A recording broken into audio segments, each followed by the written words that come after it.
Hello guys, welcome to Being Sarkari, आपका अपना YouTube channel. आज की इस वीडियो में स्पेसिफिकली केस के बारे में डिस्कस करने जा रहे हैं जो ग्रुप 56 पे 41 क्वेश्चन रिपीट के मामले में हुआ है। इस वीडियो को देखने के बाद इस केस के रिगार्डिंग आपके मन में कोई भी डाउट नहीं रहेगा अगर आप इस वीडियो को पूरा देखते हैं तो सबसे पहले क्रोनोलॉजिकल ऑर्डर के अकॉर्डिंग देखते हैं कि 25 जुलाई 2023 को आपकी मेरिट लिस्ट आती है आपके मेंस एग्जामिनेशन के लिए ग्रुप 56 और 57 के लिए, जिसमें ग्रुप 56 में 37,970 और ग्रुप 57 में 30,720 कैंडिडेट का नाम आता है लिस्ट में। ठीक है, अब ग्रुप 56 और 57 में कॉमन कैंडिडेट भी थे, वो थे 27,162, जो कि आपके 88% ऑफ ग्रुप 57 कैंडिडेट आपके ग्रुप 56 में बैठने थे। ठीक है, अब 2 अगस्त को एक केस फाइल होता है जो कि सोशो इकोनॉमिक आपके जो मार्क्स मिलते हैं आपके 5 नंबर, उसको वेरीफाई करने के लिए केस फाइल होता है कि वेरिफिकेशन आपके मेंस एग्जामिनेशन से पहले होनी चाहिए। अब 4 अगस्त को इसकी सुनवाई होनी थी। उस पर्टिकुलर टाइम तक 16 केस ग्रुप 56 और 57 पे हो चुके थे, कोई पोस्ट वाइज का, कोई किसी रिगार्डिंग, कोई ईएसएम डीएसएम, किसी भी रिगार्डिंग आपके केस हो चुके थे। ठीक है, अब क्या हुआ कि आपके 4 अगस्त को एक जजमेंट आती है जिसमें जो आपकी मेरिट लिस्ट थी ग्रुप 56 और 57 की, उसको क्वेश्चन कर दिया जाता है कि सोशो इकोनॉमिक आपके मार्क्स मिलते हैं, उसकी वेरिफिकेशन के बाद एक आपकी दोबारा से मेरिट लिस्ट निकाली जाएगी, उसके अकॉर्डिंग ग्रुप 56 के और 57 के एग्जाम होंगे और इसके साथ साथ ग्रुप 56 और 57 पे स्टे लग जाता है। अब 5 अगस्त को इन 16 केस को मर्ज करके एक एलपीए लगाई जाती है जो एलपीए 1037 है, जिसमें सरकार जो हरियाणा गवर्नमेंट है वो डबल बेंच में जाती है सिंगल बेंच के ऑर्डर के अगेंस्ट। ठीक है, जिसमें डबल बेंच ने उनको अलाउ कर दिया एग्जाम लेने के लिए, जो पहले आपके एग्जाम ग्रुप 56 के और 57 के आपके 5 और 6 अगस्त को थे, अब वो एग्जाम 6 और 7 अगस्त को है। ठीक है, जो 5 अगस्त को आपका ग्रुप 56 का एग्जाम था वो अब 7 अगस्त को हो गया और जो 6 अगस्त को ग्रुप 57 का एग्जाम था वो एज इट इज रहा।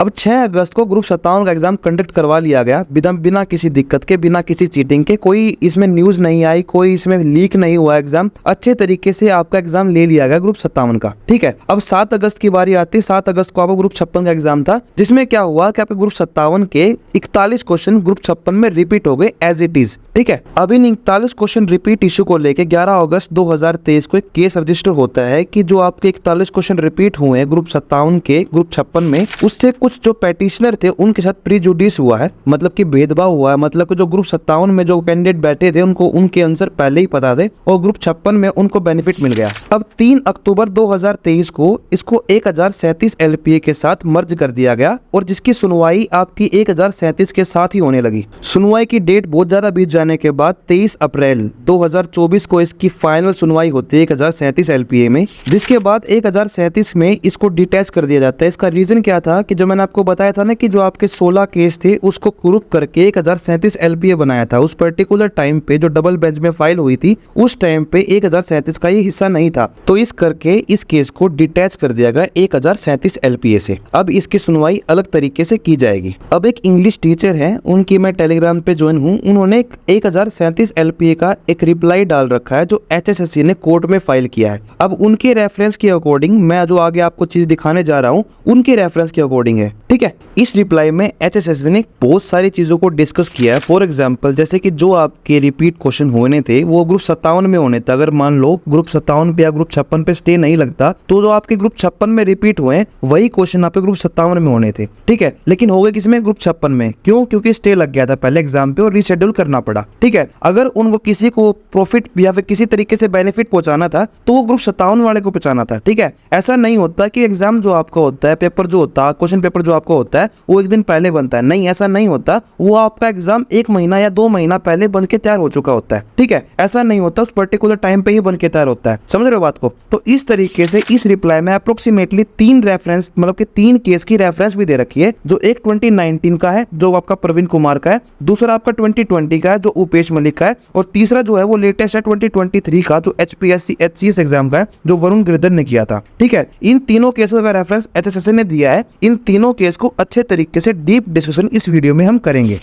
तो सबसे पहले बात करते हैं 2019 वाले केस के बारे में। इस केस का जो नंबर है वो CWP 19387 ऑफ 2019 है। रेफरेंस के तौर पे आप इसका फाइनल ऑर्डर खुद भी निकाल के पढ़ सकते हैं, बाकी मैं इस वीडियो में आपको सब कुछ प्रूफ के साथ दिखाऊंगा। ये केस पर्टिकुलरली प्रवीण कुमार ने असिस्टेंट प्रोफेसर की जो रिक्रूटमेंट प्रोसेस थी, जो एग्जाम था, उसके ऊपर किया था। हुआ क्या उस एग्जाम में कि जो मैक्सिमम क्वेश्चन थे ना उस एग्जाम के वो रिपीट हो गए थे गाइड में से। ठीक है, तो उन्होंने क्या एलिगेशन लगाए कि भाई जो जिस बच्चे ने, जिस कैंडिडेट ने उस गाइड को पढ़ रखा था उनको फायदा हो गया, जिस कैंडिडेट ने नहीं पढ़ रखा था एज ए पेटिशनर, उन्होंने नहीं पढ़ रखा उस गाइड को, तो उनका नुकसान हो गया। उन्होंने इस दलील के साथ उनको ये कहा गया कि इस एग्जाम को कैंसिल करके दोबारा कंडक्ट करवा लिया जाए। ठीक है, उन्होंने दलील ये रखी। अब इसके रिस्पोंडेंट में जो हरियाणा गवर्नमेंट थी उन्होंने रिप्लाई फाइल किया और रिप्लाई में साफ कहा कि भी जो एग्जाम था ना ये एक ही शिफ्ट में था और एक ही क्वेश्चन पेपर सबको बांटा गया। इसका मतलब ये हुआ कि जितने भी क्वेश्चन थे ना वो सबके लिए सेम थे। इसके साथ ये और बताया गया जो पेपर सेटर होता है ना वो उसकी रिस्पॉन्सिबिलिटी होती है और उसका ही काम होता है कि जो सिलेबस के अंदर जितने भी रिलेवेंट क्वेश्चन हो गया वो कहीं से वैसे खुद से बना के दो,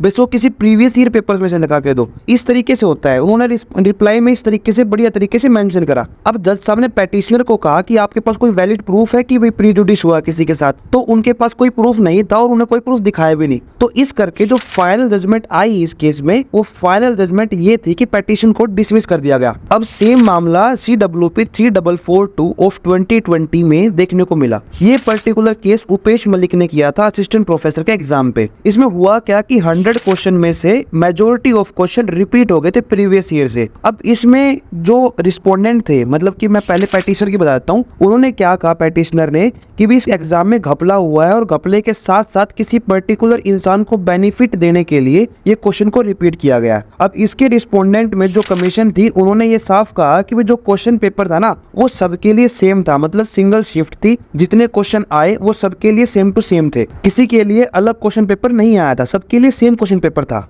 और गवर्नमेंट ने ये भी साफ कहा कि जितने भी केस जितने भी हुए हैं CWP में, और वो सब केसेस बिना किसी एविडेंस के फाइल कर रखे हैं। अब ये पॉइंट जज साहब ने भी नोट किया। उन्होंने जो पेटिशनर थे उनसे पूछा कि क्या आपके पास कोई वैलिड प्रूफ है इस चीज को लेकर, और उनके पास कोई प्रूफ था नहीं। तो इसके बाद इस पेटिशन को डिसमिस कर दिया गया। ठीक है, इसके साथ साथ ये और कहा गया कि भाई जो एलिगेशन लगते हैं किसी कमीशन पे सिर्फ और सिर्फ इन छोटी छोटी बातों के लेके बिना किसी प्रूफ के, ठीक है, तो इसके ऊपर कोई स्ट्रिक्ट एक्शन लेना चाहिए, स्ट्रिक्ट ऑर्डर पास होना चाहिए। लेकिन उस पर्टिकुलर ऑर्डर में किसी के ऊपर कोई फाइल इंपोज नहीं किया गया, लेकिन इस तरीके से एक वार्निंग इशू की गई कि आगे कोई भी इस तरीके का केस करता है तो उसके पास कोई वैलिड प्रूफ होना चाहिए, अगर नहीं हुआ तो उसके ऊपर फाइल इंपोज हो सकता है। ठीक है, तो इस तरीके से इस केस को डिसमिस कर दिया गया। और आगे एक और केस देखने को मिला जो 2023 में HPSC के ऊपर किया गया। अब उसके बारे में हम बात करते हैं। अब इस केस का जो नंबर है CWP 15803 ऑफ 2023 है। अभी मैं केस नंबर जो बता रहा हूँ, पहले दो के मैंने बताया, तीसरे का मैं बता रहा हूँ, ये सिर्फ इस करके बता रहा हूँ कि आप रेफरेंस के तौर पे इसका फाइनल ऑर्डर खुद भी निकाल के पढ़ सकते हैं।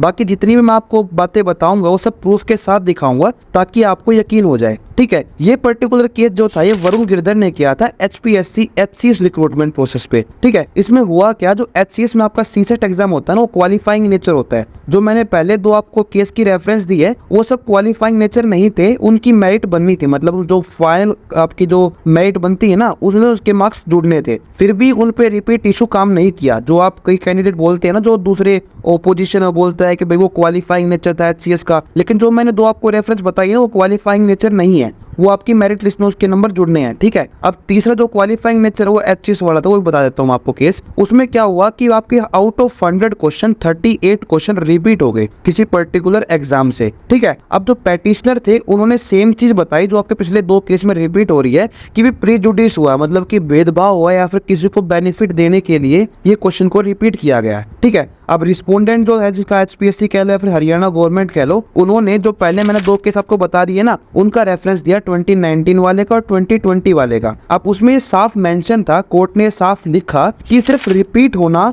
एक एग्जाम को कैंसिल नहीं कर सकता। उसमें ये नहीं कहते कि प्रीजुडिस हुआ, अगर प्रूफ हो तो बात अलग है, अगर प्रूफ नहीं है तो रिपीट इशू अपने आप में ये नहीं कहता किसी के साथ भेदभाव हुआ है, क्योंकि जो पेपर सेटर होता है ना उसकी रिस्पॉन्सिबिलिटी होती है, वो कहीं से पेपर दे सकता है, वो पिछले ऑर्डर मैंने आपको बता दिया। ठीक है, तो इस तरीके से जज साहब ने इसमें भी पूछा कि आपके पास कोई प्रूफ है या नहीं है, तो उनके पास कोई प्रूफ था नहीं। तो आखिरी में हुआ क्या, वही सेम मेथड जो पिछले दो केस में हुआ, डिसमिस हो गया। ठीक है, अब ये तीन केस वही तीन केस है जो HSSC ने अपने रिप्लाई में दे रखी है रेफरेंस के तौर पे। ठीक है, और ये तीन case exact same scenario follow करते हैं जो सेम सिनेरियो आपको ग्रुप 56 में फॉलो हो रहा है। क्यों, क्योंकि देखो आप ग्रुप 56 में भी क्वेश्चन रिपीट हो गए, सेम शिफ्ट शिफ्ट थी तीनों में, ऐसा भी नहीं है कि डिफरेंट शिफ्ट थी। अब कई जो ओपोजिशन कैंडिडेट है वो ये बोलते हैं कि छत्तीसगढ़ की एक जजमेंट है जो 41 क्वेश्चन रोंग वाली है, उसमें वो केस एलिजिबल होगा ही नहीं। मतलब क्यों नहीं होगा? क्योंकि वो केस जो है ना वो बिल्कुल डिफरेंट है इस चीज से। एक 41 क्वेश्चन रोंग होना और 41 क्वेश्चन रिपीट होने में फर्क है। वो केस मैंने प्रॉपर पढ़ा है, इस करके मैं आपको बता रहा हूँ। वो केस मैं इस केस में मर्ज नहीं कर सकता। उसका रीजन ये है कि वीडियो बहुत लंबी चली जाएगी और वो केस बहुत लंबा है समझाने के लिए। उसके लिए मैं अलग से वीडियो ले आऊंगा, उसके लिए भी घबराने की कोई भी जरूरत नहीं है। ये 3 केस तो मैंने आपको समझा दिए, ठीक है। इन 3 केस से आपको प्रॉपर एक अंदाजा हो गया होगा कि आने वाले टाइम में जो 30 जुलाई आपकी डेट लगी हुई है 41 क्वेश्चन रिपीट इशू में, उसमें होने क्या वाला है। समझ रहे हो बात को? इस तरीके से आपको समझाया कि आपके मन में 1% भी डाउट ना बचे। अगर आपके मन में कोई भी डाउट बचा है तो आप कमेंट सेक्शन में आप अपना पॉइंट ऑफ व्यू या फिर आपका कोई भी प्रॉब्लम या कुछ भी आपको चाहिए हो, कोई भी वीडियो चाहिए हो, आप प्लीज मेरे को कमेंट सेक्शन में बता सकते हैं। आपका डाउट मैं दूर करूंगा पक्का। अगर आपको ये वीडियो पसंद आई तो अपने दोस्तों के साथ, अपने ग्रुप्स में इस वीडियो को जरूर से जरूर शेयर करें और लाइक करें, चैनल को सब्सक्राइब करें। इससे क्या होता है कि आप इसी तरीके से अप्रिशिएट कर सकते हैं मेरे काम को, ठीक है। मैंने इस केस को स्टडी किया, केस को स्टडी करने के बाद आपके सामने ये वीडियो बनाई, वीडियो बनाने के बाद आपके जितने भी डाउट थे इस वीडियो से क्लियर कर दिए। फिर भी अगर आपके मन में कोई डाउट हो तो आप कमेंट सेक्शन में डाल सकते हैं, उसका रिप्लाई मैं जरूर से जरूर करूंगा। तो आज की वीडियो में इतना ही। थैंक्स फॉर वॉचिंग बीइंग सरकारी।